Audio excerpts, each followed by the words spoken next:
सुमोना रो रो कर अब शांत हो चुकी थी। आज फिर विक्रांत ने उस पर हाथ उठाया था और फिर धक्का देकर वह बुरी बुरी गालियां देता हुआ घर से बाहर चला गया था। 5 वर्षीय पिंकी और 4 वर्षीय पंकज हिचकियों के साथ रोते हुए उससे चिपके हुए थे। तीनों के आंसू मिलकर एक हो रहे थे।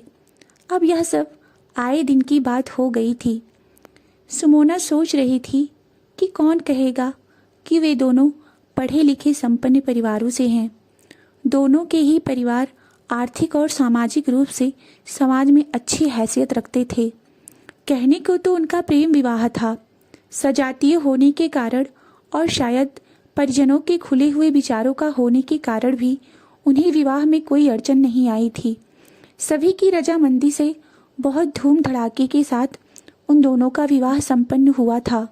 दोनों के ही माता पिता ने किसी तरह की कोई कमी नहीं छोड़ी थी, बल्कि अगर यह कहें कि कुछ ज़रूरत से ज़्यादा ही दिखाया किया गया था तो कोई अतिशयोक्ति नहीं होगी।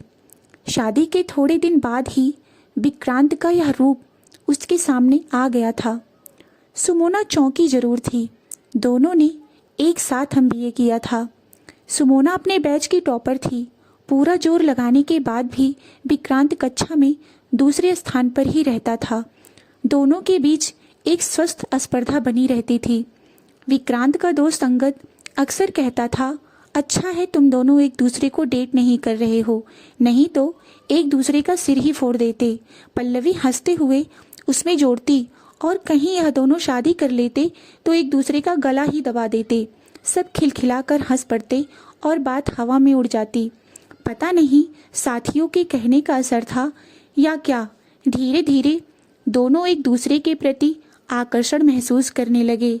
और जब विक्रांत पर प्रेम का भूत चढ़ा तो वह इतना अधिक रोमांटिक हो गया कि खुद को सुमोना का ही विश्वास नहीं होता था कि यह वही अकड़ू गुस्सैल विक्रांत है।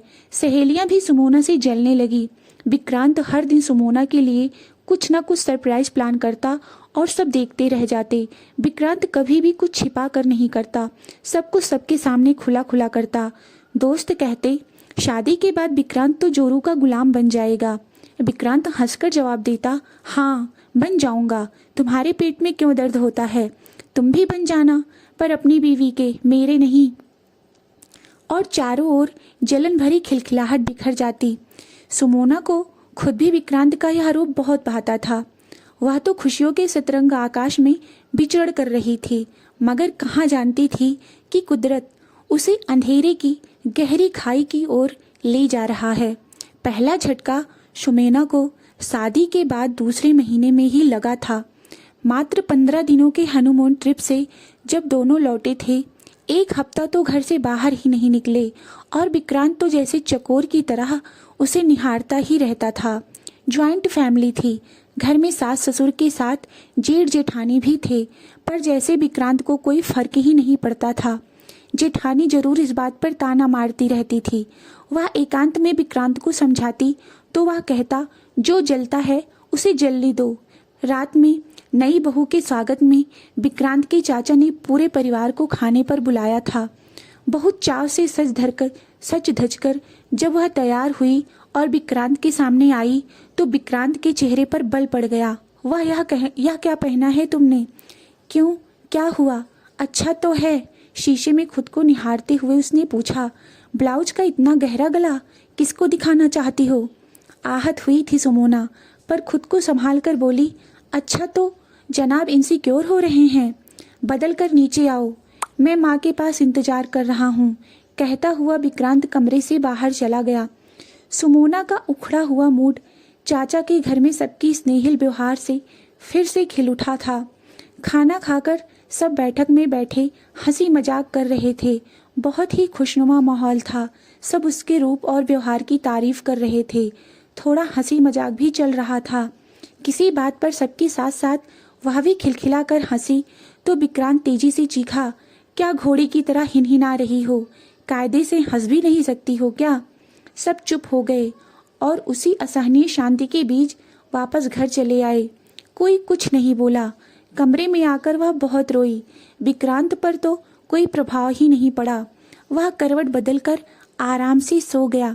सुबह भी घर में इस बारे में कोई बात नहीं हुई, ना ही किसी ने उससे कुछ कहा, ना ही विक्रांत को कुछ समझाया। जेठानी के चेहरे पर जरूर व्यंग भरी मुस्कान पूरे दिन तैरती रही। कुछ ही दिनों बाद विक्रांत के किसी दोस्त की एनिवर्सरी की पार्टी थी। विक्रांत ने उसे शाम के लिए तैयार होने के साथ साथ यह भी हिदायत दी कि देखो, यह मेरे दोस्त की पार्टी है, शराफत वाले कपड़े ही पहनना, बल्कि ऐसा करो कि मुझे दिखा दो कि तुम क्या पहनने वाली हो। यह तो बस शुरुआत थी। उसके पहनने बोलने पर टिप्पणी करना, टोका टाकी करना, व्यंग करना अब उसके लिए आम बात हो गई थी। उस दिन पार्टी पूरे शबाब पर थी। सब संगीत के लहरों पर थिरक रहे थे। संगीत वैसे भी सुमोना की कमजोरी थी, वह भी पूरी तरह से संगीत में डूबी हुई थिरक रही थी। अचानक विक्रांत चिल्लाया, क्या नचनिया की तरह ठुमके लगाए जा रही हो? अब पिछली बातें भूल जाओ। शरीफ घर की बहू बन गई हो तो शरीफों की तरह रहना सीखो। इस अपमान को वह सह नहीं पाई और रोते हुए बाहर की ओर भागी। विक्रांत भी उसके पीछे पीछे आया। घर पहुंचते ही उसने अपनी सासू माँ को पूरी बात बताई, पर उनकी प्रतिक्रिया से वह चकित रह गई। देख बहू, पति पत्नी के बीच में ऐसी छोटी मोटी बातें होती रहती हैं, इन्हें तूल नहीं देना चाहिए। जाओ, जाकर आराम करो। कहते हुए उन्होंने इसकी पीठ थपथपाई और अपने कमरे में चली गई। रात उसने आंखों में ही काटी। सुबह होते ही वह अपने मायके चली आई। अपने माता पिता की प्रतिक्रिया से तो वह बुरी तरह आहत ही हो गई। पिता ने ठहरे हुए शब्दों में उसे समझाया, देखो सुमोना, हर दंपत्ति के बीच में ऐसे मौके आते ही हैं, बात को बिगाड़ने से कोई लाभ नहीं है। पुरुष कभी कभार कुछ ऊंचा नीचा बोल ही देते हैं। छोटी छोटी बातों को पकड़कर बैठोगी तो खुद भी दुखी रहोगी और हमें भी दुखी करती रहोगी।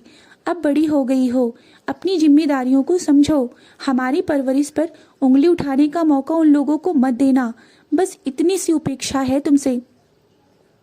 पिता तो अपनी बात कहकर अपने कमरे में चले गए। उसने आशा भरी नजरों से माँ की ओर देखा। कुछ देर शांत रहने के बाद माँ बोली, तुम अगर यह सारी बातें अपना मन हल्का करने के लिए हमारे साथ साझा कर रही हो तो ठीक है, पर अगर तुमको लगता है कि हम लोग दामाद जी से इस बारे में कोई बात करेंगे तो ऐसा नहीं होगा। माँ बात बीच में काट कर माँ बोली, सुमी, हमने तुम्हें बेटे की तरह पाला है। इसका अर्थ यह बिल्कुल नहीं है कि तुम लड़का बन जाओ। लड़की हो, लड़की की तरह रहना सीखो। लड़कियों को थोड़ा दबना पड़ता है, सहना पड़ता है। गृहस्थी की गाड़ी तभी पटरी पर चलती है। माँ, मुझे इस तरह अपमानित करने का अधिकार विक्रांत को नहीं है। समी, तुमने तो खुद देखा है, तुम्हारे पापा कितनी बार मुझे क्या कुछ नहीं कह देते। तो क्या मैं उनकी शिकायत लेकर अपने मायके जाती हूँ? नहीं, नहीं ना माँ, पर मैं यह अपमान बर्दाश्त कैसे कर सकती हूँ? मैं यह अपमान बर्दाश्त नहीं कर सकती। सुमी, यह शादी तुम्हारे पसंद से, तुम्हारी खुशी के लिए करी गई है। इसे निभाना तुम्हारी जिम्मेदारी है। अभी हमें तुम्हारी दोनों छोटी बहनों की शादी भी करनी है। अगर बड़ी बहन का डाइवोर्स हो गया तो दोनों बहनों की शादी में बहुत दिक्कत आएगी। 2-4 दिन रहो आराम से मायके में और फिर अपने घर चली जाना। रात बहुत हो गई है, जाओ सो जाओ। शाम को ऑफिस से लौटते हुए विक्रांत उसके मायके चला आया। बिना कहे कुछ सुने वह विक्रांत के साथ अपने ससुराल चली आई।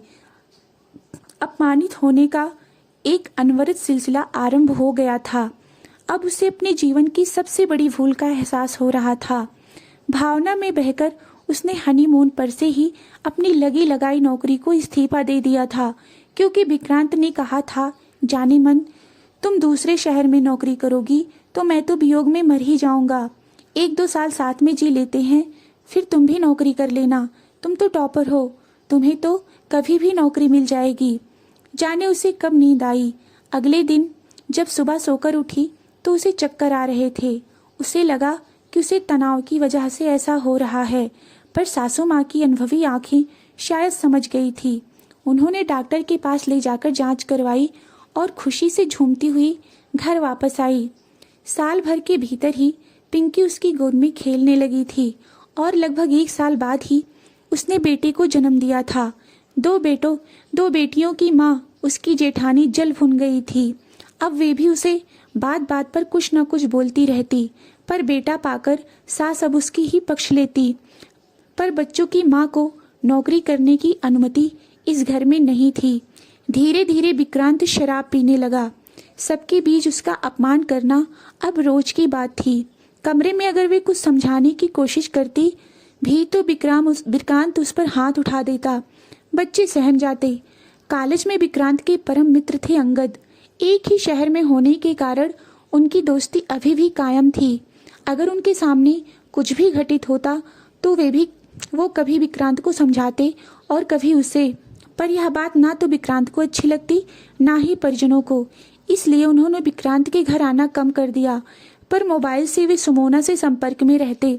सुमोना भी जब भी परेशान होती एकांत पाकर अंगद जी को ही फोन लगा देती। अंगद हमेशा उसका हौसला बढ़ाते, अपने पैरों पर खड़ा होने की सलाह देते। उस दिन भी अंगद घर पर आए थे। जब विक्रांत ने सुमोना को गाली दी तो अंगद बच्चों का वास्ता देकर उसे समझाने लगे। पर विक्रांत तो जैसे अपना आपा ही खो चुका था। उसने उन दोनों के रिश्ते पर ही उंगली उठा दी। अपमान से तिलमिलाए हुए अंगद उठकर चले गए और अंगद का सारा गुस्सा विक्रांत ने उस पर ही उतार दिया। आज जिस तरह से विक्रांत ने उसे पीटा था उसे देखकर पंकज सहम गया था और उस घटना के बाद घंटे भर तक पिंकी डर कर कांपती रही थी और उसके आंसू रुके ही नहीं थे। सुमोना को लगा ये मेरे बच्चे हैं, उन्हें डर और उलझी हुई जिंदगी नहीं दे सकती हूँ। अब अपने बच्चों के लिए मुझे कुछ करना ही होगा। यह निर्णय लेने के बाद सुमोना स्वयं को भविष्य में आने वाले कठिन समय के लिए मानसिक रूप से तैयार करने लगी। अब उसे पता था कि यह लड़ाई उसकी अकेले की है। इस युद्ध में कोई उसके साथ नहीं खड़ा होगा। पर फिर भी सुमोना हल्का महसूस कर रही थी।